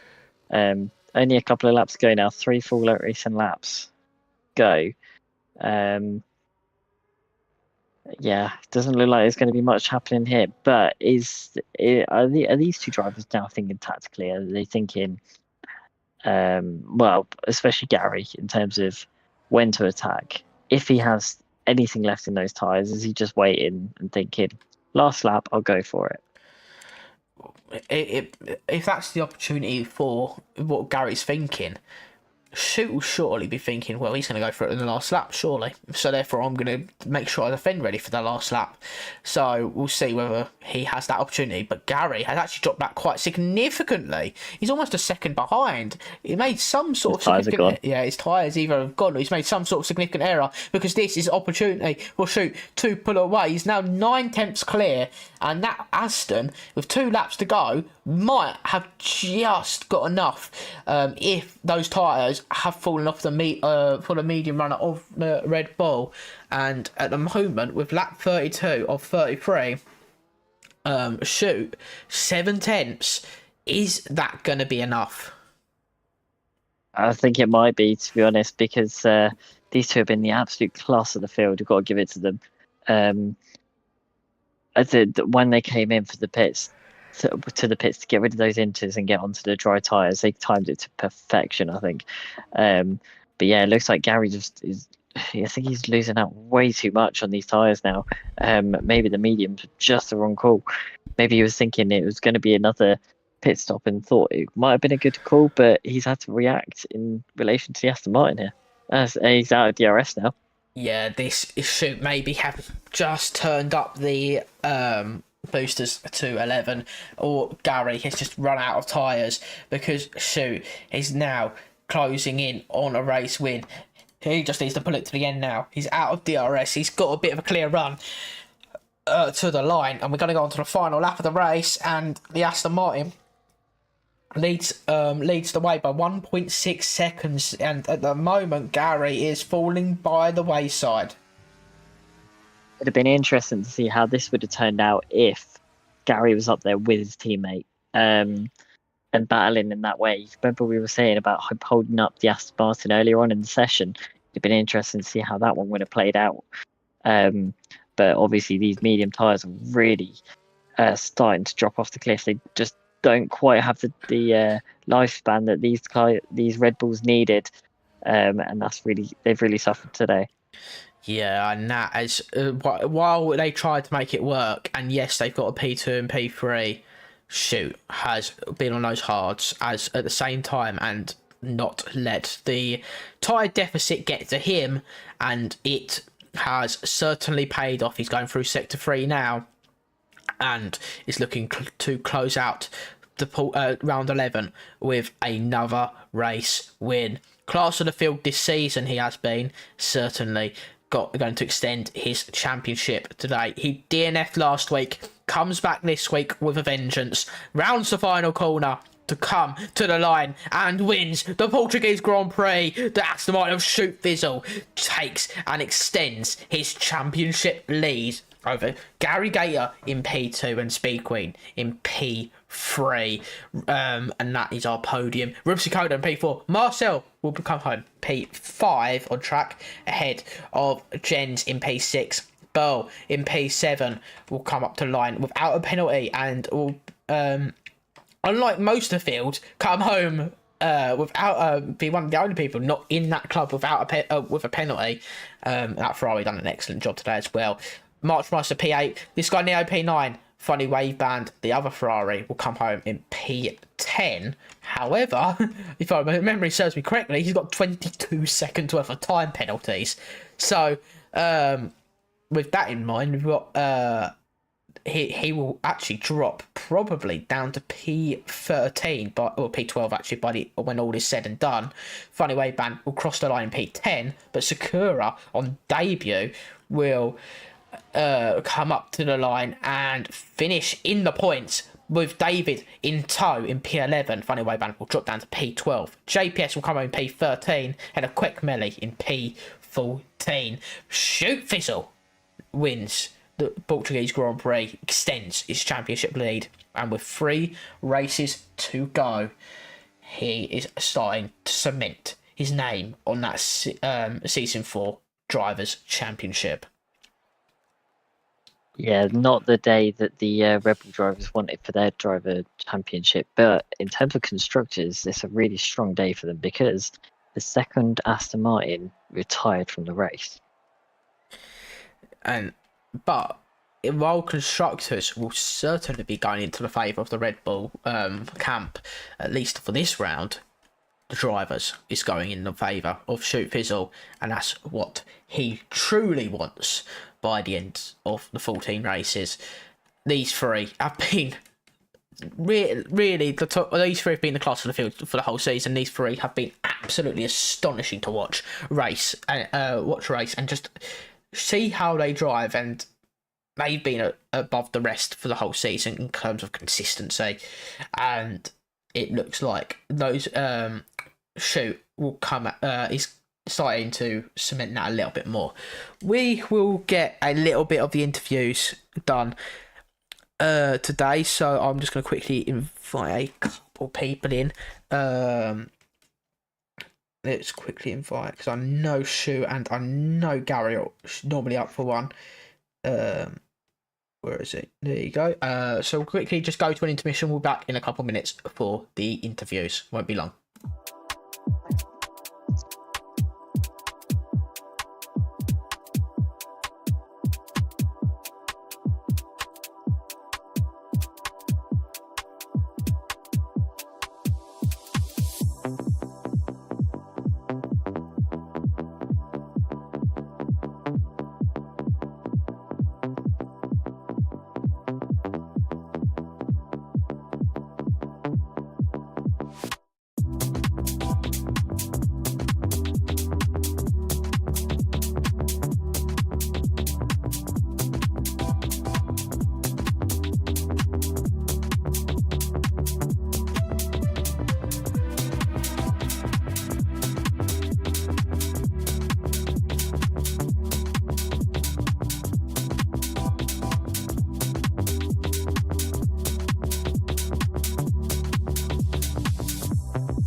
And we are back, everyone.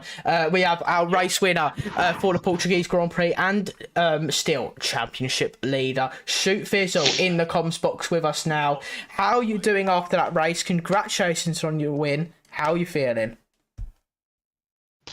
Great. I mean, the strategy today was what set it up. I mean, I was going to go the lap Speed Queen did, but then because I noticed the delta of the Inters and they weren't too much quicker. So I was like, I'll leave it an extra lap. And, well, we knew how that turns out.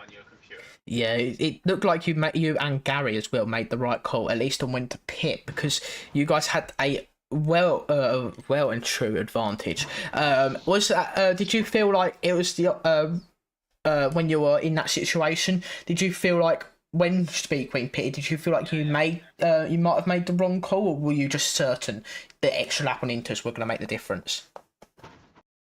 I told Kelly to pit just to see, but I was pretty sure it was too early. I mean, but for that extra confirmation, had to get Kelly into the pits. He's willing to risk. He's willing to sacrifice his own race for me. Yeah, it has been a massive help to you in the throughout the season as well. He's certainly been a good teammate for you. I'm sure that has that been a recurring thing, like him doing stuff with strategy to help you throughout the season. Yeah. So It's been reoccurring. We always do it. He's a great teammate. It's good. That's good to hear. I always love when teammates work well together. Speaking of teammates, with Gary and Speed Queen now as teammates, does that put you under pressure? Not just on the driver standing championship, but in the constructors, knowing that they're going to be bringing in quite a substantial amount of points in these last couple of races. I mean, not really, because Kelly does have his good performances. I'm always minimum podium, unless I DNF. We don't talk about the DNFs. But I reckon we'll still give a fight.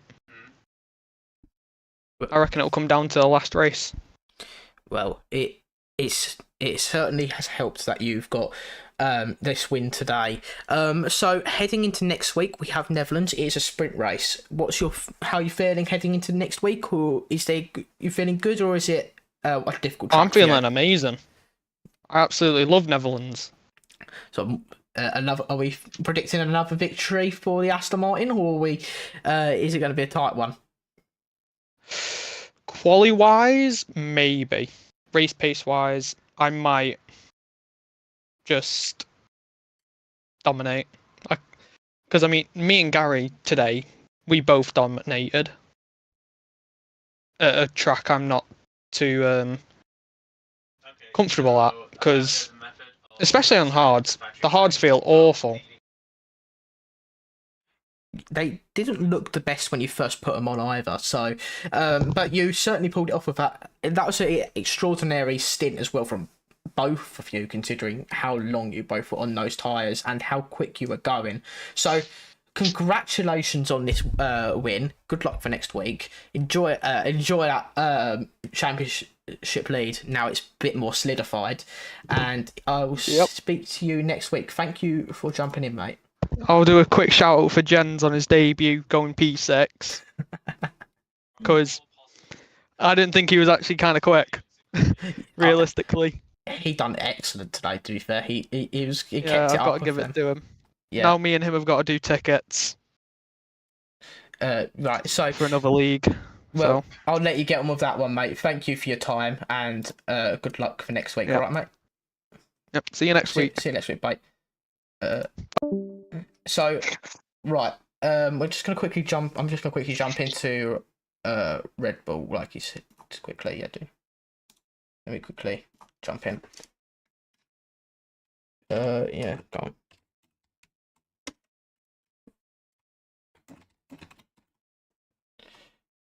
Yeah, so I'll quickly jump in the Red Bull chat now, just to quickly get ourselves the interview with Gary. Just give us one moment. Hello, Gary. Hello, sir. Hello. I just got to move the chat over 1 second. Yep, all good. There you go. So congratulations on P2. How are we feeling after that race, mate? That was a long one, to be honest. I did not have any pace on wets and went about 27 laps on the mediums at the end there. Yeah. Long stint. Yeah, it looked like a very, very long stint on those mediums. Me and Stick were talking about it as well, and we thought you were not going to make it to the end on those mediums. But it was that the plan when you were going on to them, or did you feel like you kind of had to once you saw kind of the hard runner's pace? I mean, I wasn't sure how long it would be in the pit lane, so if I had known that, and if it was like a short distance, I probably would have gone softs at the end, but I decided, just as I was still in the DRS shoot for ages, I just decided to stay there, not box, and maybe be able to get him on like the final lap. That's what I was waiting for, to be honest. So, did you feel like did the tyres just die off in The entirely? tyres completely died. Yeah. I got to about 70% or something, and just I could not keep up. I think second to like last lap, I dropped about 2 seconds to him. Yeah. Absolutely, just awful traction out of some of the low speed corners, especially at a track like Portugal. Yeah, especially as well considering that the track was cold and still probably wasn't fully optimised after the rain. So with that in mind, did you heading into today? Did you feel like you were going to get a second or even a win, or was it kind of like a bit up in the air for you? I mean, I felt confident I'd be on the podium as I had decent pace, but I think the only reason I got that is because of the pit stops after the rain. Speed Queen, my teammate, boxed earlier, so I had to stay out the extra lap, which I wasn't planning on doing, but when I actually boxed, I came out like 4 seconds clear, and I was like, how have I done that? And then I realised the tyres were just bone dead, like really cold, and I'd able to get third place, and on the medium, so I had incredible pace first few laps. I was able to catch up to Rupsi and then shoot within about 2 laps. Yeah, you did. You looked like you had very, very good pace, especially in that especially in that early phase on that medium stint. You look very, very comfortable as well. Stig, do you have any questions for Gary? I was just intrigued by was your strategy at any point to assist your teammate and try and push Shoot Fizzle back towards Speed Queen at all to try and attack together and try and defend together? Because at least one of you could have potentially got a win there. Yeah, I mean, we were both on the mediums, so the end result would have probably been the same. And if I had backed Shoot up into Speed Queen, there's a chance I could have come P3 instead of P2, which obviously I don't want to do. So yeah, I crossed my mind for a little bit, but I realised me and Shoot had incredible pace and were able to gap the field quite easily, to be honest. Yeah, you definitely did gap the field, and very, very good, very, very good pace today. Very good pace today. Thank you. So heading into next week, you've got Netherlands with a sprint race as well. Are you feeling confident for that one, or is it going to be one of those difficult tracks for you? I would say I'm feeling quite confident. Shoot's bigging himself up in the Discord chat, so I don't know if he's any good. He just was in the commentary box as well, so... Yeah. I hope anyone but him wins next race, to be honest. I've got a feeling he's going to win by a very long way, and that should be championship done and dusted after that, but at the minute, still in it. If he crashes or something, then everyone's back in it. He hasn't. Get your elbows out. Yeah, he hasn't as well been. He's certainly been involved in a couple of his own little incidents occasionally. So it is certainly up in the air still. With 3 races to go. So congratulations on P2. Good luck for next week, and we might see you again in this very commentary box. Come end of the Netherlands. Yeah. Right. Also, I'd like to say well done to everyone for not causing a safety car with 19 drivers. I thought that was very impressive.